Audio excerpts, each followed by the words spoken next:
गीता 18 के श्लोक नंबर 62 में भगवान स्वयं कह रहे हैं कि अर्जुन उस परमेश्वर की शरण में जा जिसकी कृपा से परम शांति व शाश्वत स्थान अर्थात सतलोक को प्राप्त होगा। वो परमेश्वर कौन है, कहाँ है, कैसा है, जानने के लिए कृपया अवश्य सुनिए जगत गुरु तत्वदर्शी संत रामपाल जी महाराज के अमृत वचन।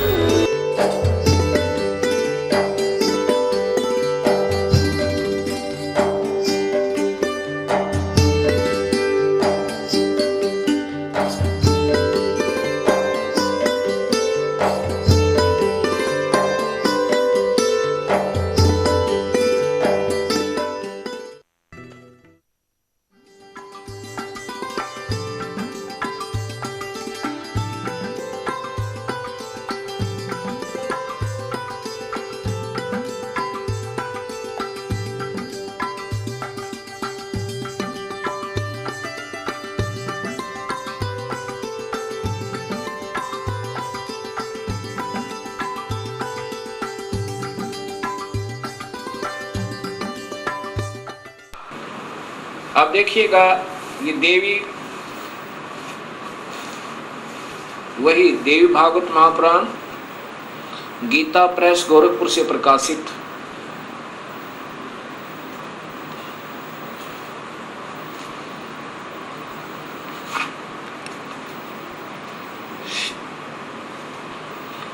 देवी श्रीमद् देवी भागवत महापुराण केवल हिंदी गीता प्रेस गोरखपुर से प्रकाशित, और इसी का वही तीसरा स्कंद चल रहा है। इसमें देखिएगा यहाँ पर, इस प्रकार मुझसे आज्ञा देकर प्रसन्न वदना भगवती जगदम्बा ने भगवान विष्णु से कहा, विष्णु मन को मुग्ध करने वाली इस महालक्ष्मी को लेकर अब तुम भी पधारो। महालक्ष्मी से ब्याह कर दिया, यह सदा तुम्हारे वक्षस्थल में विराजमान रहेगी, इसमें किंचित मात्र संदेह नहीं। और फिर बताया कि तुम सतोगुण हो,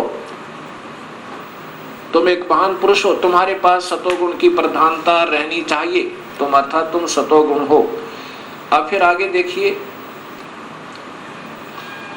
ब्रह्मा जी कहते हैं, देवी ने कहा, शंकर मन को मुग्ध करने वाली महाकाली गौरी नाम से विख्यात ये उमा है, तुम इसे पत्नी रूप से स्वीकार करो। तीनों का ब्याह कर दिया, कैलाश की रचना करके वहीं रहो। एक यहाँ नकली कैलाश और बना रखा है इस शिवलोक में। तुम्हारी लीला में तमोगुण की प्रधानता रहेगी, सतोगुण रजगुण गौण रहेंगे, ये गुप्त रहेंगे, वास्तव में तुम तमोगुण है। अच्छा, फिर आगे देखना, यहाँ फिर कहा है, ब्रह्मा जी बोले, कहते हैं कि इस प्रकार कहकर भगवती जगदम्बिका ने हमें विदा कर दिया। उन्होंने शुद्ध आचार वाली शक्तियों में से भगवान विष्णु के लिए महालक्ष्मी को, शंकर के लिए महाकाली को, मेरे लिए महासरस्वती अर्थात गायत्री को, सावित्री को पत्नी बनाने की आज्ञा दे दी। अब तीनों का ब्याह कर दिया। दूसरे स्थानों पर हम तीनों की पुरुष रूप से प्रतिष्ठा हुई, ये फिर हम भगवान बन गए तीन लोग के। अब ये ऐसे काल सृष्टि प्रारंभ हुई। अब इसी का प्रमाण आपको गीता जी में देता हूं। गीता जी के अंदर अब देखिएगा, श्रीमद् भगवत गीता गीता प्रेस गोरखपुर से प्रकाशित,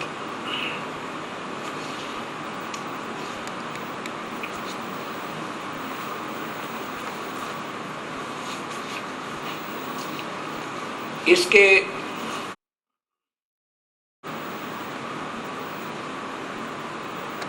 गीता प्रेस गोरखपुर से प्रकाशित, और इनके टीकाकार हैं श्री जय दयाल गोविंद का, श्री जय दयाल गोविंद का। और ये सबसे पहले अध्याय नंबर 14 का प्रथम श्लोक सुनिए इन्हीं की भाषा में। वैसे तो इन महापुरुषों को विशेष ज्ञान नहीं था, कोशिश की इन्होंने सरलार्थ करने की ढंग से, परंतु सूक्ष्म वेद का ज्ञान न होने से अधूरा पुधूरा ही किया। फिर भी जहां तक इनकी बुद्धि काम की उन्हीं के आधार पर बताता हूं कि ज्ञानों में भी अति उस उत्तम परम ज्ञान को फिर कहूंगा जिसको जानकर सब मुनिजन संसार से परम मुक्त होकर परम सिद्धि को प्राप्त हो गए। कि अब ये ज्ञान समझ में आ गया ना कि काल कौन है। अब ये ब्रह्म भगवान स्वयं ही कह रहा है कि अब वो उत्तम ज्ञान तुझे फिर बताऊं अर्जुन, जिसको समझ गए और फिर मेरे जाल से सब निकलने की चेष्टा कर जाते हैं, करते हैं, वो निकल जाते हैं। अध्याय नंबर 14 गीता जी के अध्याय नंबर 14 अथ चतुर्दशोध्याय। अब इसका अर्थ है कि ज्ञानों में अति उत्तम ज्ञान।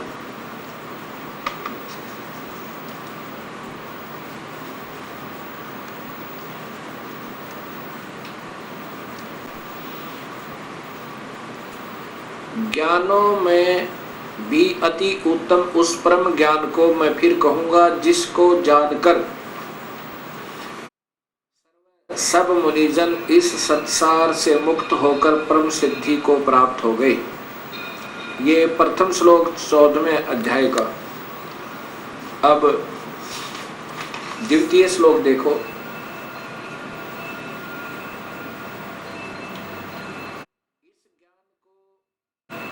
इस ज्ञान का आश्रय करके धारण करके मेरे स्वरूप को प्राप्त हुए पुरुष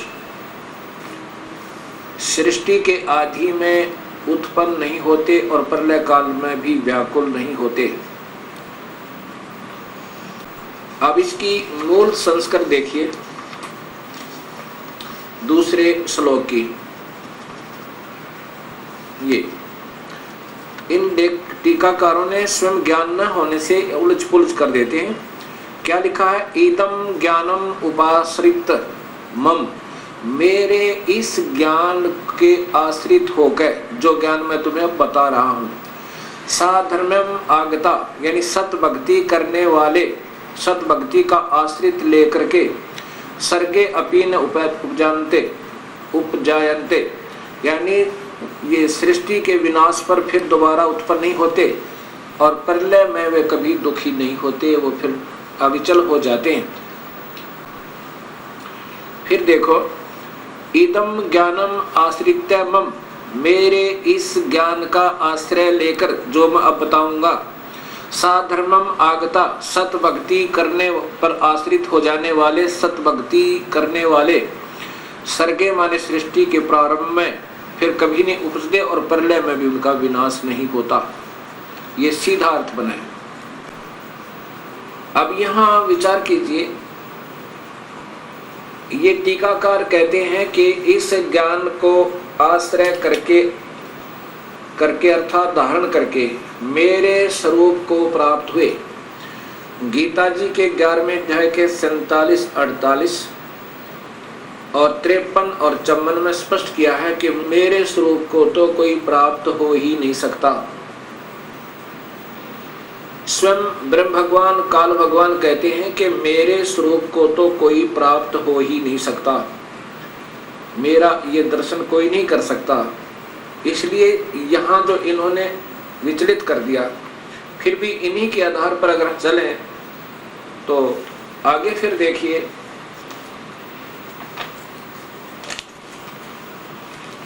ये 14वें अध्याय का 3रा, 4था और 5वां श्लोक स्पष्ट करता है ब्रह्मा विष्णु महेश की उत्पत्ति और काल और प्रकृति से सृष्टि की उत्पत्ति। ये 3रा श्लोक है। मम योनि महत ब्रह्म तस्मिन् गर्भम ददामि अहम संभव सर्वभूतानां ततः भवति भारत। ये देखो,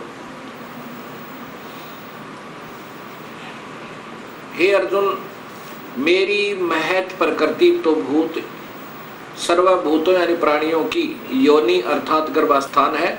मैं उस योनि में चेतन समुदाय गर्भ को स्थापन करता हूँ। ततः उसके संयोग से, जड़ चेतन जी आप लिख रहे हैं, उसके संयोग से सब प्राणियों की उत्पत्ति होती है। भूतानाम मन प्राणियों की। अब चौथा श्लोक देखो। हे अर्जुन, नाना प्रकार की सब योनियों में जितने मूर्तियां अर्थात शरीरधारी प्राणी उत्पन्न होते हैं, ये प्रकृति, ये देखो ध्यान से,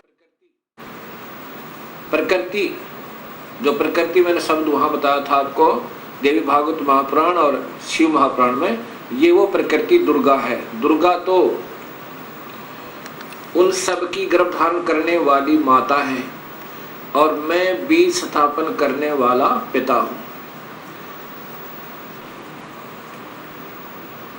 अब ये काल भगवान ब्रह्म क्षर पुरुष स्वयं कह रहा है कि ये प्रकृति तो मेरी पत्नी रूप में है और मैं बीज स्थापन करने वाला पिता हूं और मैं उसके पेट में बीज स्थापित करता हूं जिससे सब प्राणियों की उत्पत्ति होती है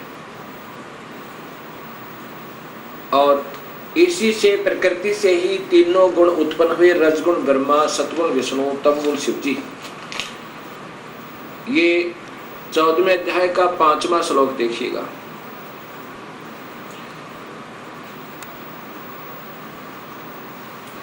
हे अर्जुन,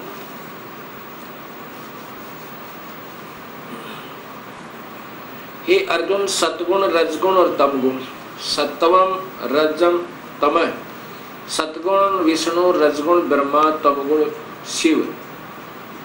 सतगुण विष्णु, रजगुण ब्रह्मा और तमगुण शिव, ये प्रकृति से उत्पन्न, शेरा वाली से उत्पन्न, या स्पष्ट प्रकृति लिखा हिंदी में भी, प्रकृति संभवा संस्कृत में, प्रकृति से उत्पन्न गुण, तीनों गुण अविनाशी जीव आत्मा को शरीर में फंसा कर रखते हैं, शरीर में बांधते हैं, अर्थात यही इन प्राणियों को बांधने की, कर्म उलझाने के मुख्य कारण है।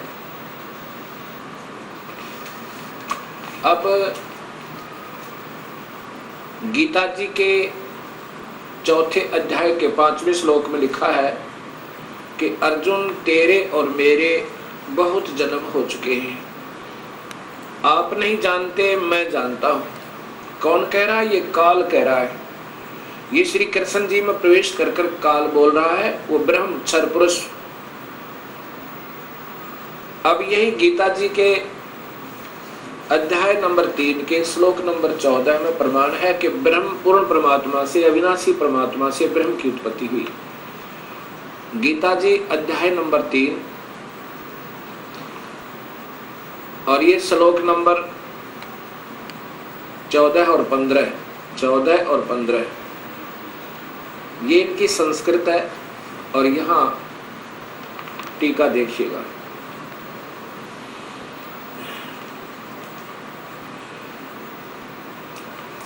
यहां से प्रारंभ होता है। भूतानी माने संपूर्ण प्राणी अन्न से उत्पन्न होते हैं। भवंती, अन्न की उत्पत्ति वृष्टि अर्थात वर्षा से होती है। वृष्टि वर्षा यज्ञ से होती है और यज्ञ होती है कर्म सम उद्भव है। शुभ कर्मों के कारण, भक्ति कर्मों के कारण, यज्ञ भक्ति शुभ कर्मों के कारण होती है। कर्म, ये देखो स्पष्ट क्या, कर्म को तू ब्रह्म हो। ब्रह्म माने काल भगवान ब्रह्म से उत्पन्न जान। इन्होंने वेद लिख दिया क्योंकि यहाँ काल लोक में फंसे तो हमें यह कर्म लगे। ब्रह्म और ब्रह्म यानी ब्रह्म, यहाँ ब्रह्म ही लिखना था, इन्होंने वेद लिख दिया। ब्रह्म यानी क्षर पुरुष को अक्षरम उद्भवम अविनाशी परमात्मा से उत्पन्न जान। इससे सिद्ध होता है कि वह सर्वगतम ब्रह्म। देखो यहाँ ब्रह्म माने परमात्मा लिखा इन्होंने, तो वहां भी भगवान ही लिखना था, ब्रह्म लिखना था। सर्वगतम ब्रह्म, सर्वव्यापक परमात्मा, सर्वव्यापी वासुदेव।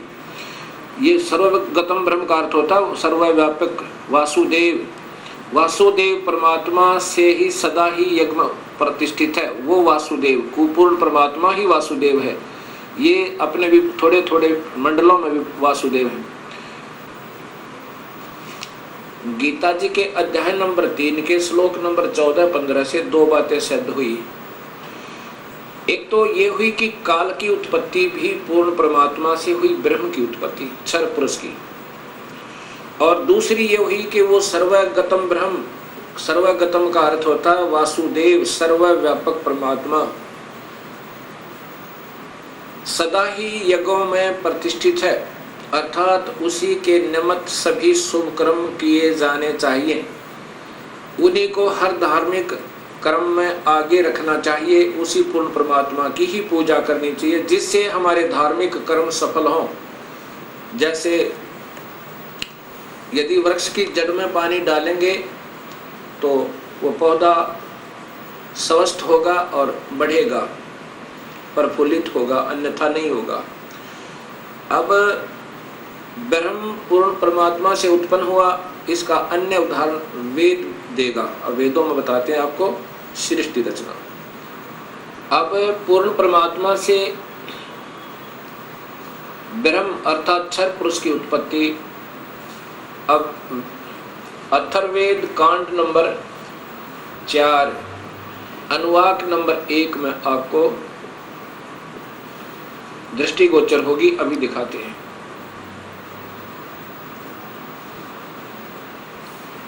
यह है अथर्ववेद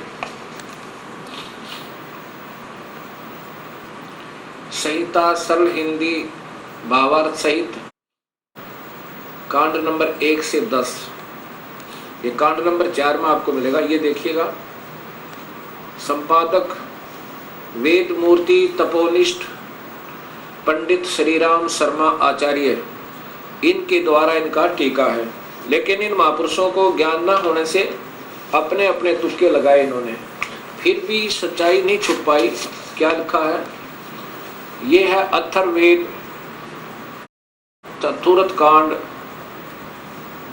ये पहले थे हिंदी संस्कृत देखना। ब्रह्म ज्ञानम प्रथमम पृष्ठादय विसीमितः सुरुचो वेन आवय स बुद्धिन्या उपमा अस्य विष्ठा सत च योनिम असत विवय। अब दूसरे में इयम पित्रः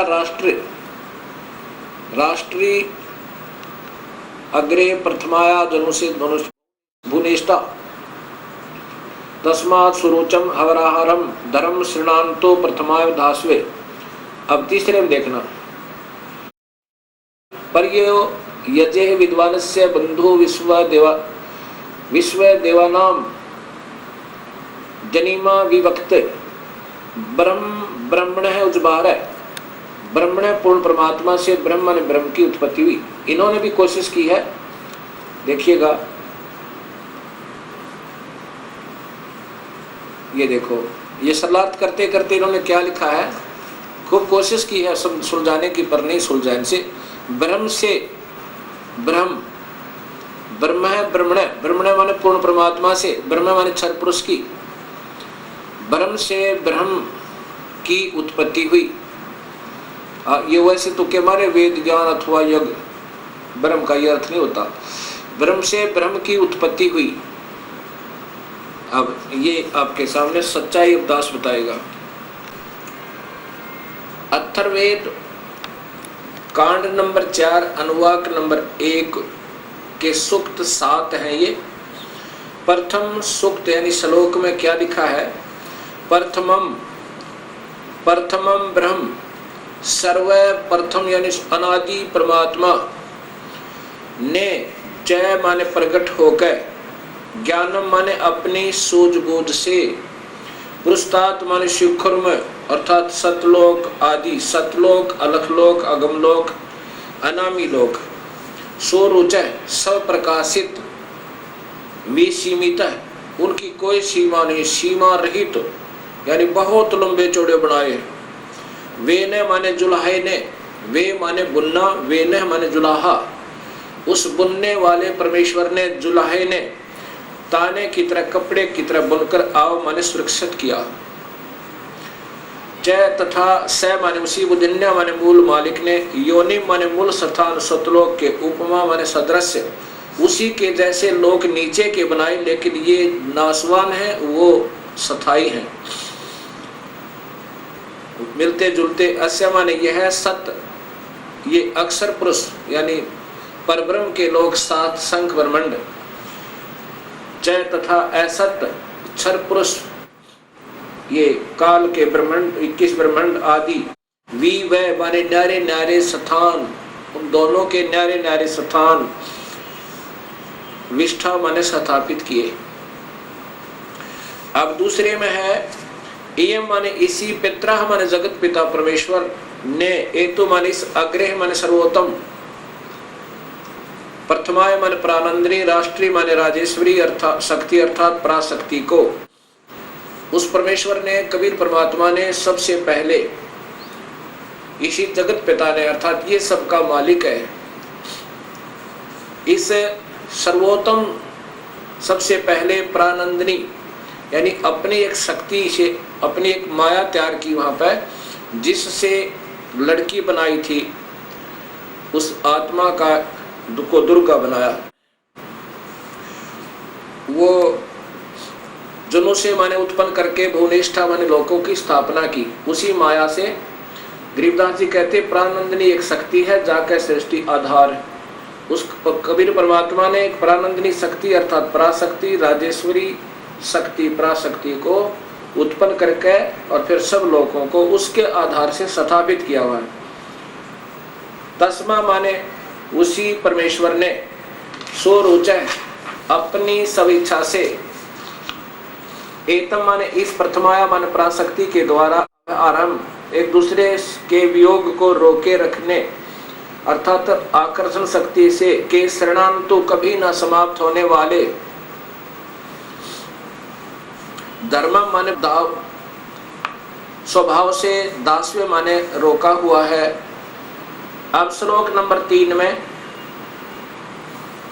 पर माने सर्वप्रथम, देवाना मान देवताओं व ब्रह्मांडों के, जजे माने उत्पत्ति के ज्ञान को, विद्वान से माने जिज्ञासु भगत के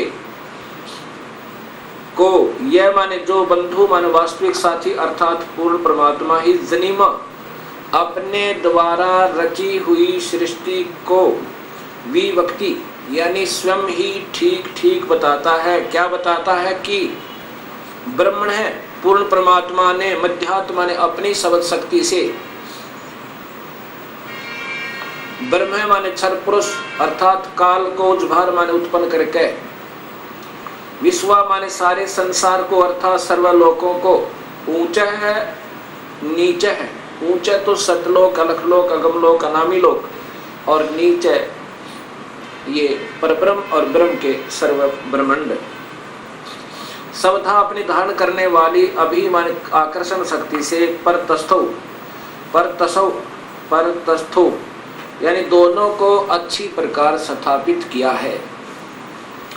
अब चौथे श्लोक में लिखा है कि स माने उसी सर्वशक्तिमान परमात्मा ने ही माने निसंदेह, दिव्य माने ऊपर के चारों लोक, सतलोक, अलखलोक, अगमलोक, अनामी लोक अर्थात अकय लोक आदि, ये लोक तो दिव्य गुणों युक्त लोकों को रत सथा माने बिल्कुल अविनाशी तौर पर अजर अमर रूप में से स्थिर किए करके, सह माने उन्हीं के सम्मान पृथ्व्या माने ये पृथ्वी वाले लोक, परब्रह्म और ब्रह्म के ये सभी लोक पृथ्वी लोक कहलाते हैं। ये नासवान हैं और ऊपर के अविनाशी हैं। इनको न्यारे न्यारे बना करके स्थापित किया। अब 5वें श्लोक में है कि स माने उसी बुद्धिन्यात मूल मालिक से अभि अग्रम सर्वप्रथम स्थान पर आश्रय माने ये माया अष्टंगी, दुर्गा, प्रकृति उत्पन्न, प्रकृति देवी जनों से माने उत्पन्न हुई, उसी परमात्मा से इस प्रकृति देवी की उत्पत्ति हुई कबीर परमात्मा ने यानी पूर्ण ब्रह्म ने उस जो सबसे पहले स्वीकृति दी थी जिस आत्मा ने इस काल के साथ आने की, उसको एक लड़की बनाया था, दुर्गा बनाया था, अध्या माया बनाया था, प्रकृति देवी। तो यहाँ बता रहे हैं कि स माने उसी बुद्धिनाथ मूल मालिक से अभी अग्रम माने सर्वप्रथम स्थान पर आश्रय, आश्रय माने अष्टंगी दुर्गा प्रकृति देवी जनु से माने उत्पन्न हुई।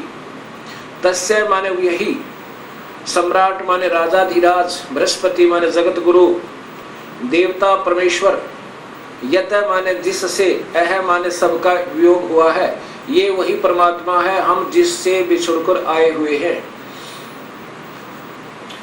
अथ माने इसके बाद ज्योतिष माने ज्योत स्वरूप निरंजन अर्थात काल के, शुक्रम माने बीज से, वीर्य से, जनिष्ठ माने उत्पन्न होकर, विप्रा माने ये सभी भक्त आत्माएं, वी माने अलग से, अलग अलग, धूमंतु दुमंत, दुमंत का अर्थ है मनुष्य और स्वर्ग लोक में, इस लोक में, पाताल लोक में आदि, स्वर्ग लोक आदि में वसंतो माने निवास करने लगी। और यही गीता जी के 14वें अध्याय का 3-4 श्लोक बताता, 5वां श्लोक बताता है कि मैं तो सभी प्राणियों का पिता हूँ और मैं इस प्रकृति देवी के पेट में, गर्भ में बीज स्थापन कर देता हूँ जिससे सभी प्राणियों की उत्पत्ति होती है। और यही ये अथर्ववेद बता रहा है कि पहले तो हम उस परमात्मा से बिछड़े, पूर्ण परमात्मा से, और उससे वियोग होने के बाद फिर इस काल के और प्रकृति के संयोग तक हम ये न्यारे न्यारे रहने लगे, बस यहाँ अपना अलग शरीर बना। अब 6वां श्लोक बताता है कि पूर्व माने पहले वाले, नूनम माने निसंदेह, तत्व माने वह पूर्ण परमेश्वर ही, अस्य माने इस, काव्य माने शास्त्र अनुकूल, शास्त्र अनुकूल साधक को, काव्य माने शास्त्र अनुकूल साधक को,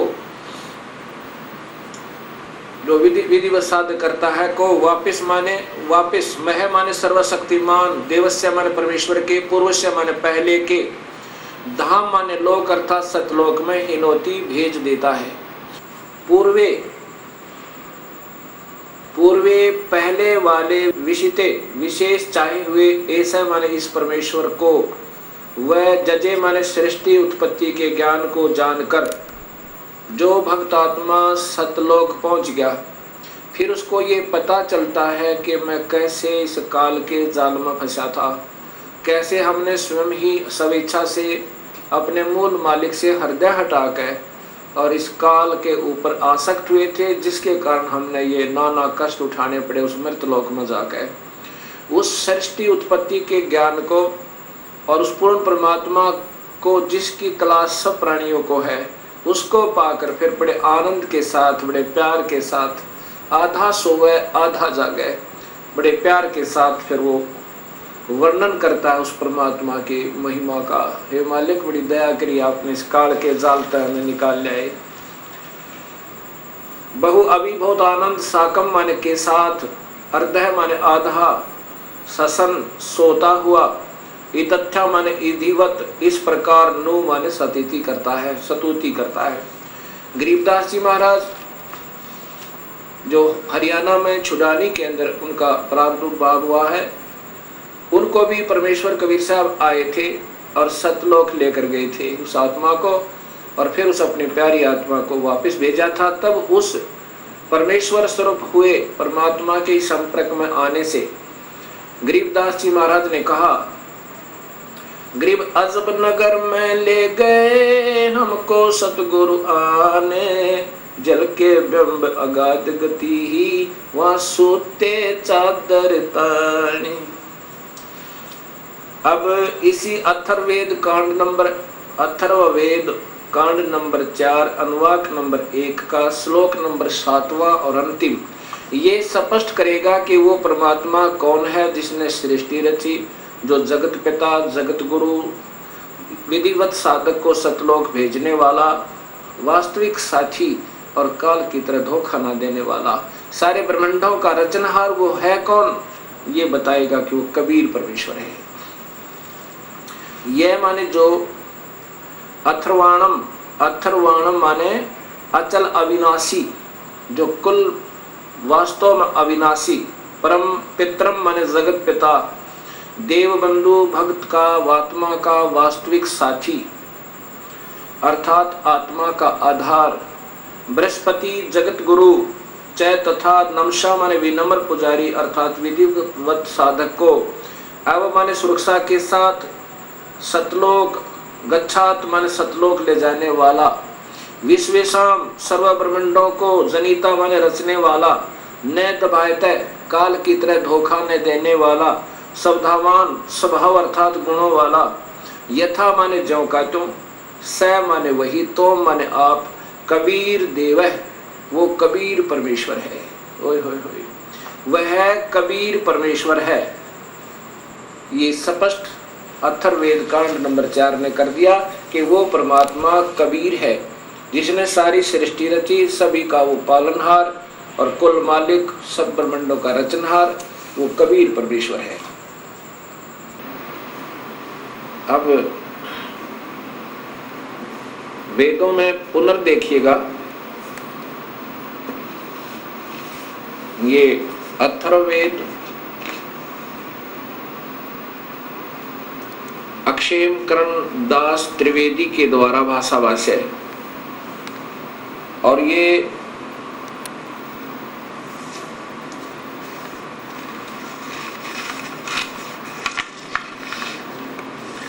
अथर्ववेद भाषाभाष्य प्रथम कांड से सप्तम कांड तक, इसका ये आर्य समाज के द्वारा मान्यता प्राप्त है। इसका सरलार्थ, प्रकाशक है सर्वदेशिक आर्य प्रतिनिधि सभा, महर्षि दयानंद भवन, रामलीला मैदान, नई दिल्ली। दूरभाष इतना और इतना। अब नीचे देखिएगा, ये अथर्ववेद आर्य भाषा भाष्य प्रथम कांड से सप्तम कांड तक श्री पंडित क्षेमकरण दास जी त्रिवेदी कृत भाष्य। अब इन्होंने सच्चाई को छुपाते छुपाते भी नहीं छुपा पाए, क्योंकि इनको स्वयं ज्ञान नहीं। ये देखिएगा,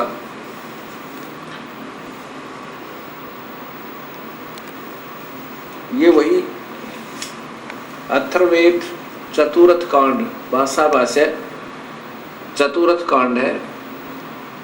इसके ये देखो यहाँ पर, स ही दिव्य स पृथ्वी रत्सता, ये वही श्लोक है चौथा, कांड नंबर 4 का वाक नंबर 1 का श्लोक नंबर 4 में। ये स्वयं स्वीकार करते हैं कि स माने उस, स विष्णु व शिव ने ही दिव्य सूर्य के और पृथ्वी के सत्य कारणों में स्थित होकर विशाल सूर्य और पृथ्वी के अक्षेम के साथ, ये देखना, ठहराया। उस विशाल परमेश्वर ने जात सन प्रगट होकर, ये विशेष ध्यान से देने की बात है इनकी, ये स्वयं स्वीकार करते हैं कि प्रगट होकर अर्थात आकार में आकर दोनों विशालों अर्थात सूर्य रूप सदम घर पृथ्वी वाले लोक को अलग अलग ठहराया, स्थिर किया। अब देखिएगा भक्तात्माओं, एक तरफ तो महर्षि दयानंद जी कहते हैं परमात्मा निराकार है, वह कभी आकार में आता ही नहीं, और उसी आर्य समाज को स्वीकार्य ये भाषा भाष्य है। इसमें ये स्वयं स्वीकार कर रहे हैं कि वेद में लिखा है कि परमात्मा ने प्रगट होकर और ऊपर के और नीचे के लोक रचे। अब मैं जो दिखाना चाहता था कि देव माने परमेश्वर, यही अथर्ववेद कांड नंबर 4 अनुवाक नंबर 1 का श्लोक नंबर 7 है। ये देखें, ये लिखा है,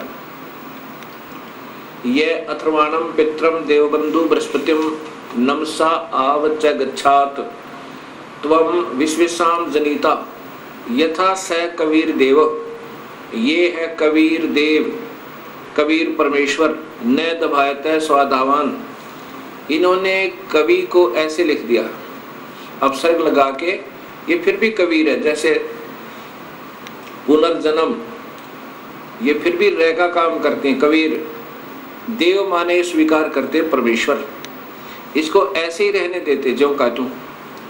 कबीर को कबीर लिख देते और देव माने परमेश्वर लिख देते कि वो कबीर परमेश्वर है। इन्हीं के शब्दों में ये स्पष्ट हो जाता। तो ये ऐसे लिखना था। अथर्ववेद कांड नंबर 4 का अनुवाक नंबर 1 और श्लोक नंबर 7 वही है, ये अथर्वणाम पित्रम देवबंधु बृहस्पतिम नमसा आवच गच्छात तवम विश्वेशाम जनिता यथा सह कबीर देव न दभाते स्वाधावान। आविष्कार से ऐसे बनता है, यह माने जो, अथर्वाण माने अचल अविनाश अर्थात अविनाशी, पित्र माने जगत पिता, देवबंधु भक्तों का वास्तविक साथी अर्थात आत्मा का आधार बृहस्पति, जगत गुरु जय तथा नमसा विनम्र पुजारी अर्थात विधिवत साधक को अब हमारे सुरक्षा के साथ गच्छात सतलोक ले जाने वाला, विश्वेशाम सर्व ब्रह्मांडों को जनीता माने रचने वाला, न दबायत काल की तरह धोखा न देने वाले, स्वाधावान मन स्वभाव अर्थात गुण वाला, यथा जौकात्यों अर्थात वैसा ही, स माने वह, त्वम माने आप, कबीर देव। इसको ऐसे भी लिख सकते हैं और ऐसे भी लिख सकते हैं। ये कबीर देव, इसको ऐसे रह कर नीचे अपसर्ग लगा के भी लिख सकते हैं। कबीर देव है, वो कबीर परमेश्वर है। यजुर्वेद, अब यजुर्वेद ऐसे लिखा जाता है, ये यजुर्वेद है। इसका संधि छेद करके लिखें तो यजुर्वेद तो भी उस पवित्र पुस्तक का ही बोध है। यदि हम इसको ऐसे लिखेंगे तो भी ये पुस्तक पवित्र पुस्तक का ज्ञान कराएगी, ऐसे लिख देंगे तो भी ये पवित्र पुस्तक है। यजुर का अर्थ है जिसमें यज्ञ स्तुतियां ऋचाएं हैं, उस धार्मिक पुस्तक को यजुर्वेद कहते हैं। यजुर का वास्तव में अर्थ होता है जो पवित्र यज्ञ स्तुतियों का स्रोत, जिसमें यज्ञ स्तुतियां ईश्वरीय वंदनाएं हैं, वो है कहाँ? वो उस पुस्तक में है। यदि ये पुस्तक नहीं लिखेंगे तो ये लिखते रहो यज्ञ स्तुतियां, वो कहाँ है? जब तक ये नहीं लिखेंगे यजुर्वेद में है, तब तक ये समस्या हल नहीं हो सकती। ऐसे ही ठीक इसी प्रकार इन कलयुगी ऋषियों ने महिमा गाने की चेष्टा तो की है कि परमात्मा ये कर देता है, परमात्मा ये कर देता है, उसकी सबने पूजा करनी चाहिए। और ये नहीं लिखा कि वो परमात्मा कबीर है। अब जो गुण बताए गए प्रभु के, वो है कहाँ, वो कैसा है, वो कौन है? वेद प्रत्यक्ष बताते हैं वो मनुष्य जैसा है और वो कबीर नाम है उसका, वो आकार में है। और इन्होंने क्या लिख दिया, कैसा सरलार्थ कर दिया इन कलयुगी ऋषियों ने।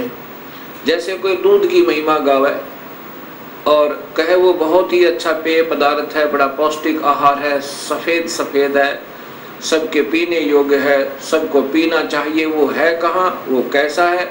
वो तो निराकार है, वो तो कोई है ही नहीं, वो तो मिलता ही नहीं। कोई बात हुई? जहाँ दूध लिखा था उसका लिख दिया सफेद सफेद पेय पदार्थ। अब दूध को दूध ही लिख देना था, जिससे वो दूध दूध कह के कहीं ढूंढ ले वह। ऐसे ही वेदों के सरलार्थकर्ताओं ने कबीर को सर्वोच्च और कुछ बना दिया, वहां कबीर ही लिख देना था ताकि वो ढूंढ ले वो परमात्मा कबीर है। अब यहाँ देखो, ये जैसे यजुर्वेद लिखा है ऐसा ही ये कबीर देव है।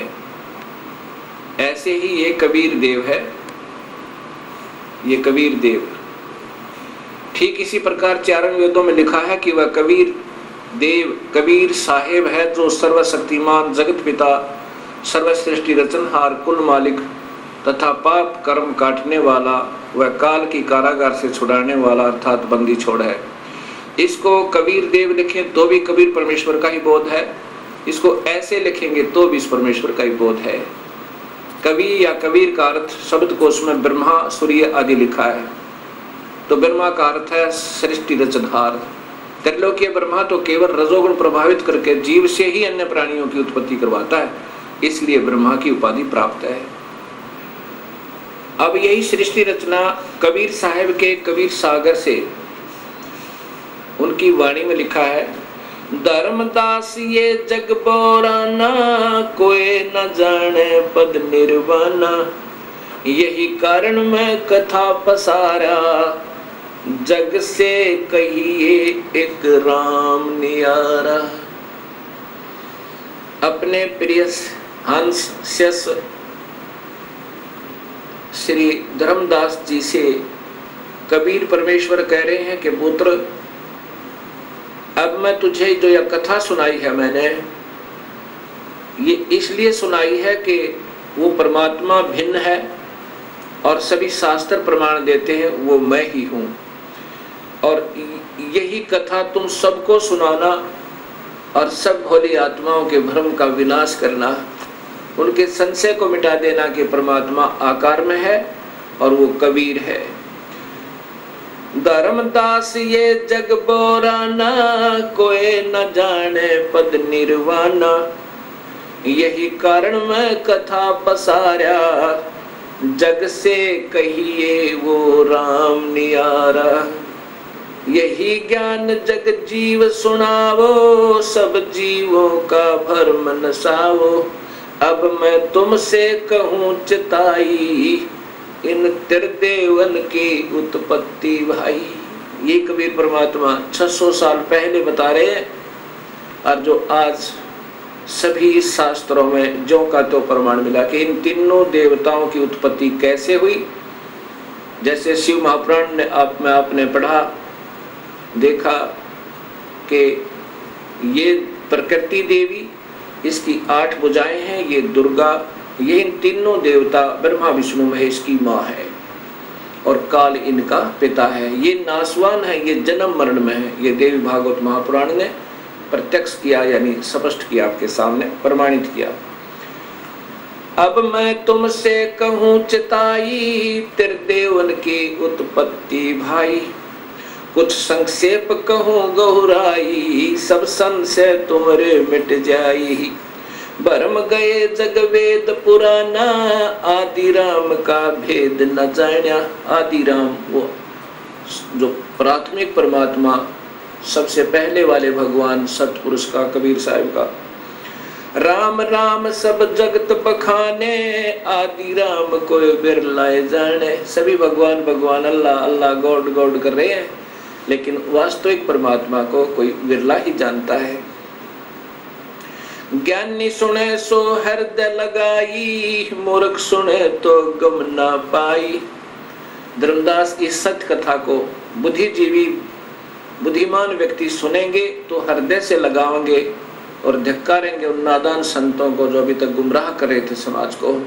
और जो बुद्धू हैं, मूर्ख हैं, वो रूढ़िवादी और पिट्ठू बने हुए उन चतुर प्राणियों के, उन नादान गुरुओं के, कहते उनके समझ में नहीं आवे। ज्ञानी सुने सो हृदय लगाई, मूर्ख सुने सो गम ना पाई। माँ अष्टंगी पिता निरंजन, ये जम दारुण वंशन अंजन। इन ब्रह्मा विष्णु महेश की माँ अष्टंगी है और पिता ये ज्योत निरंजन काल भगवान है। पहले कीन निरंजन राई, पीछे से माया उपजाई। पहले ये ब्रह्म की उत्पत्ति की थी, अंडे में शब्द शक्ति थे कबीर परमेश्वर ने, और पीछे से अष्टंगी अष्टरा, जिसने उस आत्मा ने सबसे पहले स्वीकृति दी थी इस काल के साथ आने की, उसको कबीर परमेश्वर ने लड़की बना दिया था, प्रकृति देवी बना दिया था, अध्या माया बनाया था। पहले कीन निरंजन राई, पीछे से माया उपजाई। माया रूप देख अति शोभा, देव निरंजन तन मन लोभा। इस प्रकृति देवी दुर्गा के रूप को देख कर ये काल भगवान आसक्त हो गए थे और उसमें विषय वासना कामदेव ने, सेक्स ने सताया था। कामदेव धर्मराय सताए, देवी को तुरंत धर खाए। पेट से देवी करी पुकारा, हे साहेब मेरा करो उबारा। टेर सुनी तब हम ता आए, अष्टंगी को बंद छुड़वाए। तब कबीर परमात्मा अपने पुत्र जोगजीत का रूप धार के और वहां पहुंचा काल के लोक में और प्रकृति देवी को उसके पेट से निकाला, काल के पेट तक। टेर सुनी तब हम ता आए, अष्टंगी को बंद छुड़वाए। सतलोक में कीना दुराचारी, काल निरंजन दीन नकारी। सतलोक में दुराचार करने के कारण वहां से इसको निष्कासित कर दिया और इसका नाम काल रख दिया, ब्रह्म का, ज्योति निरंजन का। काल पड़ गया, इसका नाम काल कहा जाने लगा। माया समेत दिया भगाई, 16 शंख कोस दूरी पर आई।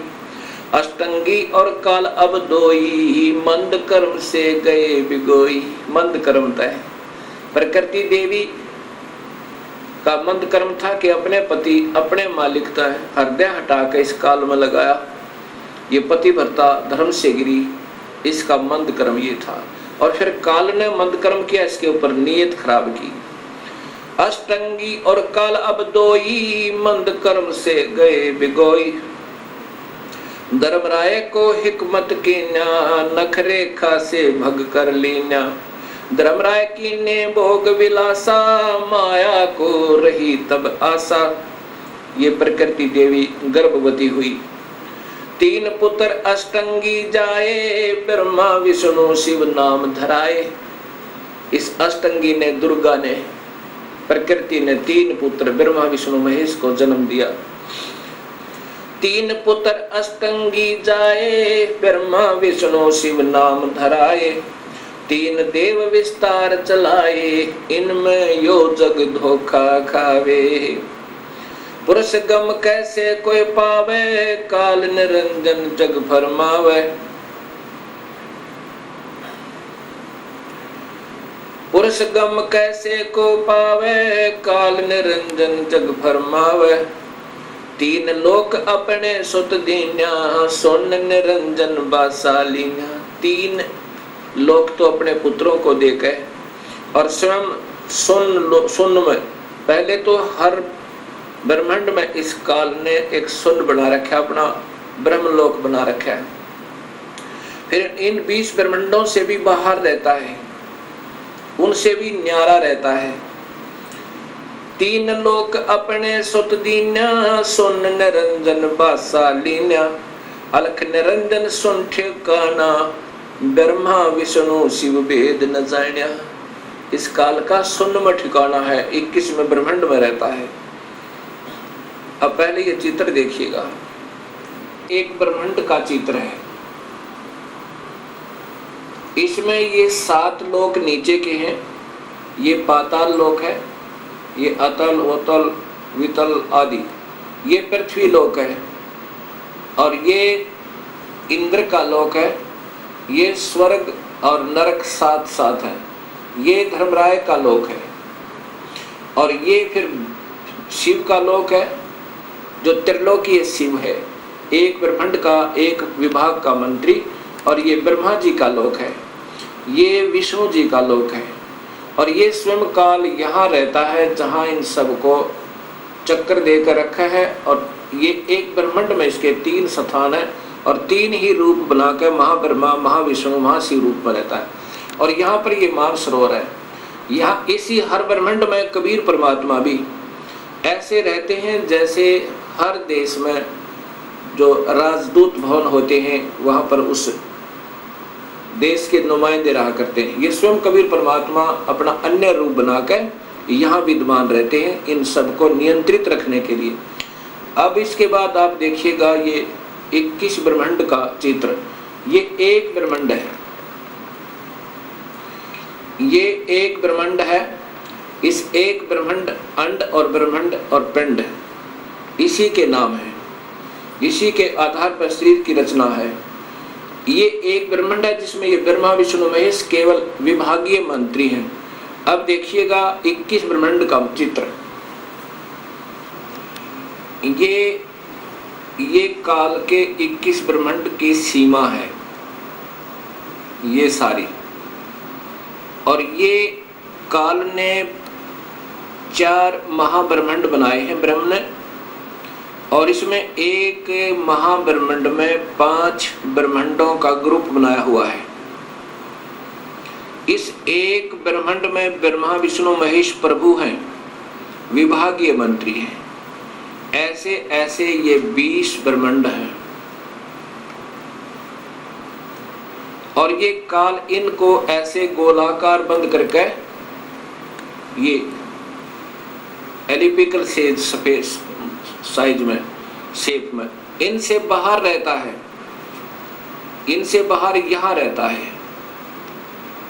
ये है सतलोक जाने का रास्ता, और काल का निज लोक ये एक महाब्रह्मांड को इसने अपना राजधानी बनाई हुई है।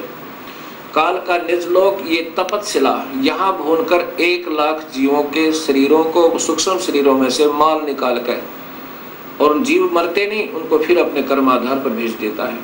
यहाँ 12 अचिंत भक्तों का निवास स्थान है। ये पुण्यात्मा जो सारे जीवन में बहुत अच्छी साधना करते हैं उनको यहाँ रख देता है, और फिर इन्हीं को गुरु बना करके इन भोली आत्माओं को गुमराह करने के लिए यहाँ से भेज देता है, और इनके कर्म बिगड़वा देता है गलत साधना करके और करवा के, और फिर इनको नरक में ठोक देता, फिर अन्य आत्माओं को यहाँ भेज देता है। अब यहाँ देखिए, इसी काल ने धोखा देने के लिए नकली सतलोक, नकली अलखलोक, नकली अगमलोक और नकली अनामी लोक की रचना करवाई हुई है। ये देखो, अब ये आपके ये फिर देखो पूरा का पूरा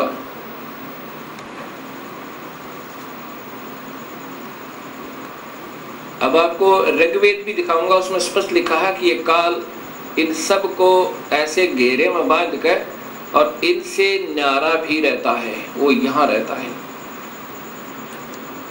ये चित्र तो पहले बना दिए थे दास ने, वो वेद तो बाद में देखे हैं, क्योंकि ये सब अनुभव और सतगुरु कबीर साहब की प्रेरणा उनकी वाणी का आधार है। देखिएगा, ये सतलोक है, ये इसकी कोई सीमा नहीं, आगे भी इधर भी, और ये कबीर परमेश्वर का अपना निज स्थान है। ये 16 पुत्रों के अलग अलग द्वीप हैं, अचिंत आदि के, और ये 7 शंख ब्रह्मांड हैं परब्रह्म के। ये अक्षर पुरुष के ये 7 शंख ब्रह्मांड है, और ये असंख्य ब्रह्मांड बिना गिनती के ये सतलोक के स्वामी कबीर परमेश्वर के अंतर्गत हैं, और ये भी इन्हीं के इसी के अंतर्गत है। इनको अलग दे रखा, फिर भी कंट्रोल इन्हीं का है।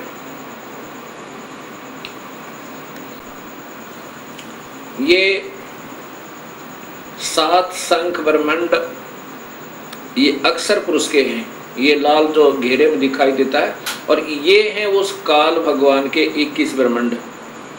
ये कुल आगे इसके ये 21 ब्रह्मांड है, और इसमें ये है 4 महाब्रह्मांड जिसमें 5-5 ब्रह्मांड है। अब देख लो, ये जो एक छोटा सा टिकारी दिखा है, एक ये बिंदी, ये है एक ब्रह्मांड, इसमें वो ब्रह्मा विष्णु महेश प्रभु है। अब कहाँ तो ये सारे ब्रह्मांडों का रचनहार, सबका कुल मालिक, और कहाँ ये विभागीय मंत्री अलग लेंगे। अब ये देखना आपने,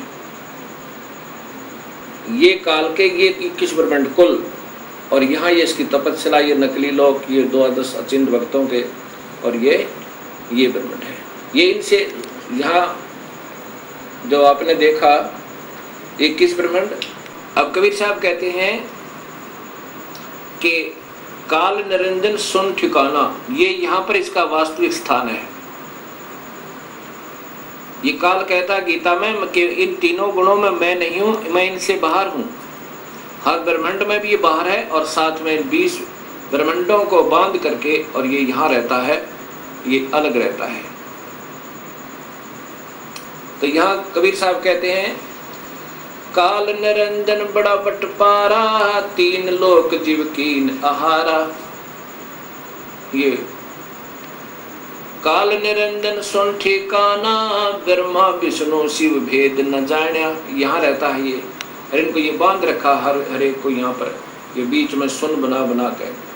ऐसे इस काल ने इनको अपने पुत्रों को भी धोखा दिया हुआ है। ये जब अपने पुत्रों को भी धोखा दे सकता है तो अन्य किसको बख्शेगा। तीन देव विस्तार चलावे, इनमें यो जग धोखा खावे। ये तीन देव ब्रह्मा विष्णु महेश, ये काल के विस्तार को हर ब्रह्मांड में अलग अलग रूप बना रखे इसने अपने पुत्रों के, अलग अलग पुत्र पैदा करके हर ब्रह्मांड में एक ब्रह्मा, एक विष्णु, एक शिव ऐसे ही बना रखे, और स्वयं ये सबका कंट्रोलर बना रहता है इस एक 20 ब्रह्मांड में। तीन देव विस्तार चलावे, इनमें यो जग धोखा खावे। पुरुष गम कैसे कोई पावे, काल निरंजन जग भरमावे। तीन लोक अपने सुत दीना, सोन निरंजन बासालीना। तीन लोक अपने पुत्रों को देके, और पहले तो हर ब्रह्मांड में ब्रह्मलोक में ये सुन स्थान बना के वहां रहता है, बीच में बहुत गैप दे देता है, और फिर इन 20 ब्रह्मांडों को बांध के 21वें ब्रह्मांड में स्वयं बाहर रहता है, और एक नकली अलग लोक, अगम लोक, अनामी लोक, सतलोक बना के इन भोले भाले संतों को धोखा दे करके यहाँ उलझाए रखता है। अलख निरंजन सुन ठिकाना, ब्रह्मा विष्णु शिव भेद न जान्या। ब्रह्मा विष्णु महेश को भी ये चक्कर में घेर रखा, ना ब्रह्मा को मालूम है कहाँ पैदा हुआ, कैसे हुआ, कौन हमारे माता पिता, ना शिव को मालूम, ना विष्णु को मालूम। तीन देव सो उसको ध्यावे, निरंजन का व्यापार न पावे। विष्णु ने भी हजारों वर्षों तक तप किया, शिव ने भी तप किया, और ब्रह्मा ने भी तप किए, लेकिन अपने पिता के दर्शन नहीं हो पाए। ये बाद में कोशिश की इन्होंने, पहले तो विष्णु ने नहीं किया, ना शिव ने किया, फिर बाद में भी कोशिश की तप करो, क्योंकि ये काल पहले इनसे तप करवाता है कोई न कोई बहाना करवा के, और फिर इनके अंदर सिद्धि शक्ति भर कर स्वयं ही उनको प्रयोग करता है। अलख निरंजन बड़ा बटपारा, तीन लोक जीव कीन आहारा। ये काल बड़ा बटपार ठग है, और तीन लोक के जीवों को, हर ब्रह्मांड के लोक के, तीन लोक के जीवों को आहार करता है। ये देवताओं को भी नहीं बख्शता, अपने पुत्रों को भी खाता है। जब इनका समय पूर्ण हो जाएगा, ब्रह्मा का, विष्णु का, शिव का, इनको भी, ये भी मरेंगे, और फिर इनको भी तपस्या पर भूनेगा, फिर 84 लाख में डाल देगा, और फिर नए ब्रह्मा विष्णु महेश पैदा करके उनको अचेत रखता है, और फिर ऐसे ब्रह्मा को कमल के फूल पर, विष्णु को शेष सैया पर, शिव को कि तो कैलाश पर्वत पर धर देगा, और फिर ये नए चक्कर में पड़े रहेंगे बेचारे। वो पुण्यात्माएं जिन्होंने सारे जीवन में शुभ कर्म किए, वेद अनुसार साधनाएं की, उनको फिर ऐसे अपने पुत्रों के रूप में, परमात्मा रूप में पैदा कर देता है।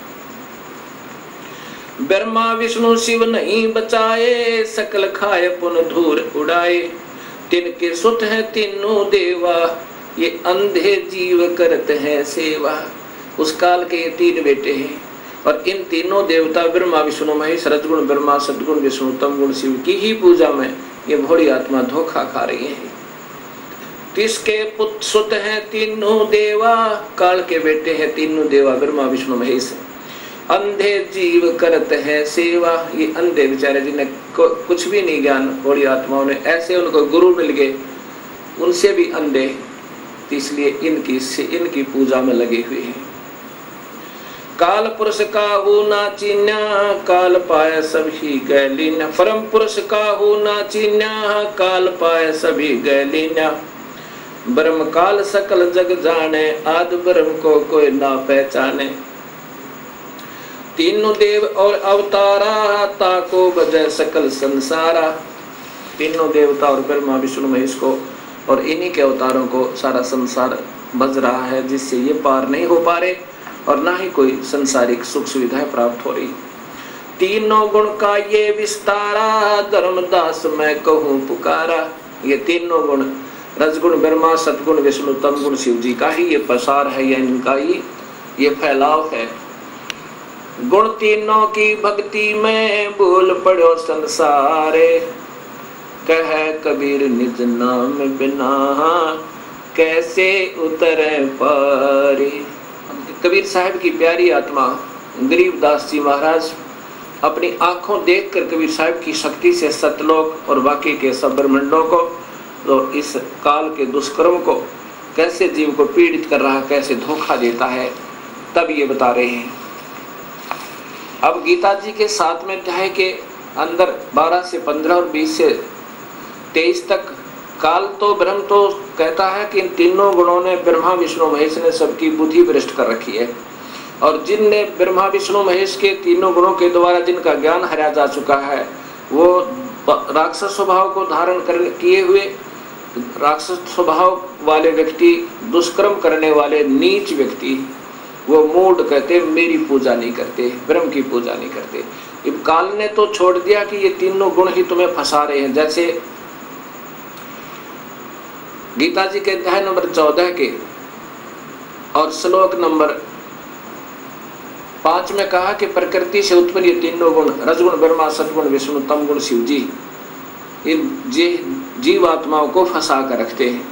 और फिर 15वें अध्याय के प्रथम श्लोक में और द्वितीय में लिखा है कि ये उल्टा लटका हुआ संसार रूपी वृक्ष है अर्जुन, इसके ऊपर को जड़े हैं, नीचे को 3 गुणों वाली ये विषय विकारों की रजगुण ब्रह्मा, सतगुण विष्णु, तमगुण शिव जी रूपी ये शाखाएं फैली हुई हैं तीनों लोकों में, और यही इस जीवात्मा को कर्मों के बंधन में बांधने की मूल कारण, अर्थात ये फंसाए रखती है ब्रह्मा विष्णु महेश ये तीनों गुण। ये तो ब्रह्म कहता है,